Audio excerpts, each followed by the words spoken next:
বৈশিষ্ট্য হচ্ছে কি, এখানে একটু লিখে রাখি যে পূর্ব পদ পরপদ কোনো পদের অর্থ প্রকাশ না করে অন্য কোনো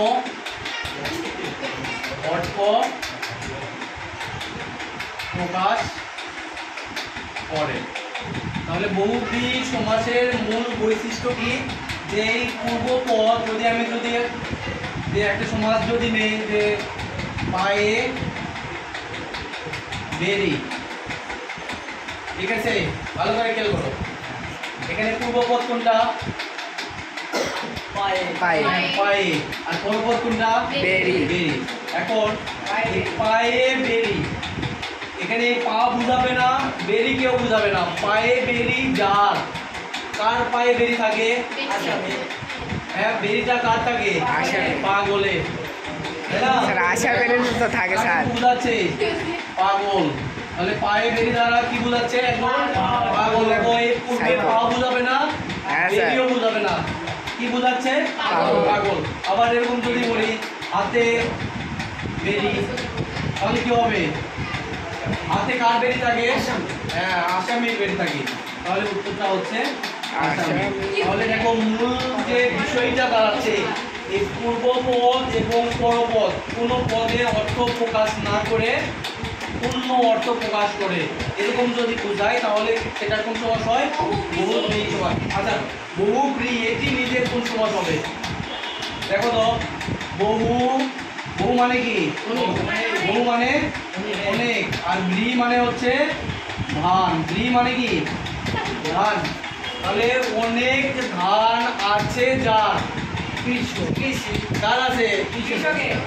কৃষক না, এখানে কৃষকের থেকে মহাজনের কাছে বেশি দাম থাকে, সে খরিদ করে, তাই না? তাহলে এখানে বহুব্রী দ্বারা এই মহাজনকে বোঝাচ্ছে। দেখো এই বহু বা অনেককে বোঝাবে না, গৃহী বা ধানকে বোঝাচ্ছে না, কি বোঝাচ্ছে? ওই ধানের মালিককে বোঝাচ্ছে বা মহাজনকে বোঝাচ্ছে। মানে এই পূর্বপদ এবং পরপদ কোনো পদের অর্থ প্রকাশ না করে অন্য আলাদা অর্থ প্রকাশ করলে যেটাকে বলা হচ্ছে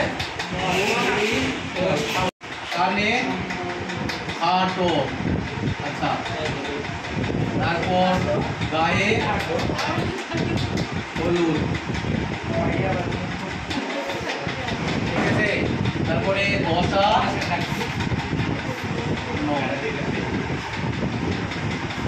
আচ্ছা, ভালো করে দেখো, এই কানে খাটো এই সমাসের পূর্বপদ কোনটা? কানে। আর পরপদ খাটো। তাহলে দেখো এই কানে খাটো দ্বারা কি বোঝাচ্ছে? কান কি খাটো বা ছোট বোঝাচ্ছে? কানে যে কম শোনে, অর্থাৎ একটা রোগকে বোঝাচ্ছে। এই পূর্বপদ কান বা পরপদ খাটো কোনোটির অর্থ প্রকাশ না করে একটা রোগকে বোঝাচ্ছে। দেখো এখানে সেইটাই বলা হয়েছে, পূর্বপদ পরপদ কোনো পদের অর্থ প্রকাশ না করে অন্য কোনো অর্থ প্রকাশ করে, এটাই হচ্ছে বহুব্রী সমাসের মূল বৈশিষ্ট্য। তাহলে একটা কি? একটা রোগ, তাই না? কানে খাটো, যে কম শোনে। আবার ঠিক এরকম গায়ে হলুদ, মানে কি? শরীর। আর হলুদ পদ বুঝলো, তাই না? তাহলে শরীরে হলুদ দেয়, কখন দেয়? কোনো একটা বিয়ের অনুষ্ঠানে। এখানে গা বা শরীর কেউ বোঝাচ্ছে না, বিয়ের অনুষ্ঠান বোঝাচ্ছে। হলুদ কেউ বোঝাচ্ছে না, কি বোঝাচ্ছে? বিয়ের অনুষ্ঠান, তাই না? গায়ে হলুদ একটা অনুষ্ঠান, আমরা লিখলাম অনুষ্ঠান। তাহলে বুঝতে পারছো এই বহুব্রী সমাস পূর্বপদ এবং পরপদ কোনো পদের অর্থ প্রকাশ না করে অন্য একটা বা আলাদা একটা অর্থ প্রকাশ করে, এটা হচ্ছে বহুব্রী সমাসের মূল বৈশিষ্ট্য।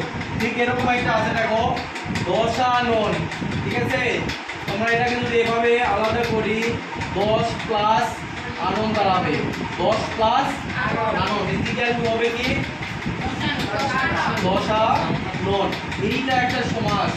এখন তোমরা খেয়াল করবে যে এই পূর্বপদ 10 আর পরপদ কি? আনন। আনন মানে জানো? আনন মানে হচ্ছে মুখ। আনন মানে মুখ। তাহলে কি বোঝাচ্ছে? 10টি মুখ যা, তাহলে এখানে বোঝাচ্ছে না এমন কোন ব্যক্তি ছিল যার 10টি মুখ ছিল? হ্যাঁ, এই তো দারুণ। তাহলে ওই রাবণের 10টি মুখ ছিল। এইখানে 10, এই 10 সংখ্যাকে বোঝাচ্ছে না, আবার মুখ এই অর্থ প্রকাশ করছে না। এই দুইটা অর্থ প্রকাশ না করে কাকে প্রকাশ করছে? এই ব্যক্তি, তার নাম হচ্ছে কি? রাবণ। তাহলে বুঝতে পারছো যে বহুব্রীহি সমাসের মূল বিষয়টা হচ্ছে এই পূর্বপদ এবং পরপদের অর্থ প্রকাশ না করে সে কি করে? আলাদা একটা অর্থ প্রকাশ করতেছে। হাতে ছড়ি, এটি একটি সমাস, যেটা আগে কি ছিল? এই সমাজটা বা এটা কিভাবে সংক্ষিপ্ত হলো? এটার পূর্ণরূপ কি বা ব্যাস বাক্য কি? এটা ব্যাস বাক্য হচ্ছে হাতে ছড়ি যার, হাতে ছড়ি যার। দেখো তোমাদের 6টা লাইনের মধ্যে ছিল, কিন্তু যে বা যার শেষে থাকলে, যার শেষে থাকলে কি হয়? যার যদি শেষে থাকে মানে ব্যাস বাক্যের শেষে থাকে তাহলে কি হয়? বহুব্রীহি। আচ্ছা, এটা তো একটা বুদ্ধি গেল যে আমরা এটা দেখে বুঝতে পারবো এটা বহুব্রীহি, কিন্তু এটা প্রকৃত যে উপায় সেটা হচ্ছে এই পূর্বপদ এবং পরপদ কোনো পদের অর্থ এই বহুব্রীহি সমাজে প্রাধান্য পাবে না। এটা অন্য কিছু বা আলাদা অর্থ প্রকাশ পাবে। যেমন এখানে হাত বুঝাবে না, ছড়ি বা লাঠি। ছড়ি মানে কি? লাঠি। হাত বুঝাবে না, লাঠিও বুঝাবে না। কাকে বুঝাবে? হাতে লাঠি যার আছে সেই ব্যক্তিকে বুঝাবে। তাহলে কি দাঁড়ালো? এই পূর্বপদ পরপদ কোনো পদের অর্থ প্রাধান্য পাবে না। তাহলে একজন ব্যক্তিকে নির্দেশ করতেছে, সেই ব্যক্তিটাকে একজন অন্ধ ব্যক্তি, অন্ধ ব্যক্তি। আচ্ছা, এই তোমরা এই ব্যক্তি আমি উচ্চারণ করলাম, তোমরা কি অনেকে ব্যক্তি বলো কি না? ব্যক্তি হবে সঠিক না ব্যক্তি? আচ্ছা, এটার একটা নিয়ম আছে, এই জ ফলার পরে যদি স্বরীয়, জ ফলার পরে যদি এই জ ফলার পরে আর যদি স্বরীয় অথবা স্বরিয়া থাকে তাহলে উচ্চারণ কিন্তু হবে ঠিক আছে। কিন্তু যদি জ ফলা প্লাস রস্বই অথবা দীর্ঘই থাকে তাহলে কিন্তু উচ্চারণ হবে এ। যেমন আমি কি এইভাবে দেখো, এই এটা উচ্চারণ কি হবে? এই যে জ ফলা আছে এরপরে দেখো এই ব্যাক তো শেষে কি উচ্চারণ করতেছ? অ, তাই না? তাহলে জ ফলার পর যদি অ উচ্চারণ আসে তাহলে উচ্চারণ কি হবে? এ। তাহলে এই উচ্চারণ হবে কি? ব্যাক তো। এটা লিখতে গেলে তাহলে কি রকম লাগবে? এই ব্যাক তো, ঠিক আছে। আর যদি এইরকম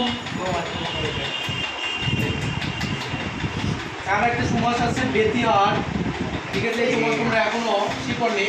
এটা দেখো, এই জ ফলার পরে এটা কি আছে? রস্বই গার। এর উচ্চারণ কি হবে? ব্যতিহার হবে না ব্যতিহার? ব্যতিহার। যেহেতু এখানে জ ফলার পর রস্বই আছে, তাই না? তাহলে এই উচ্চারণ হচ্ছে ব্যতিহার।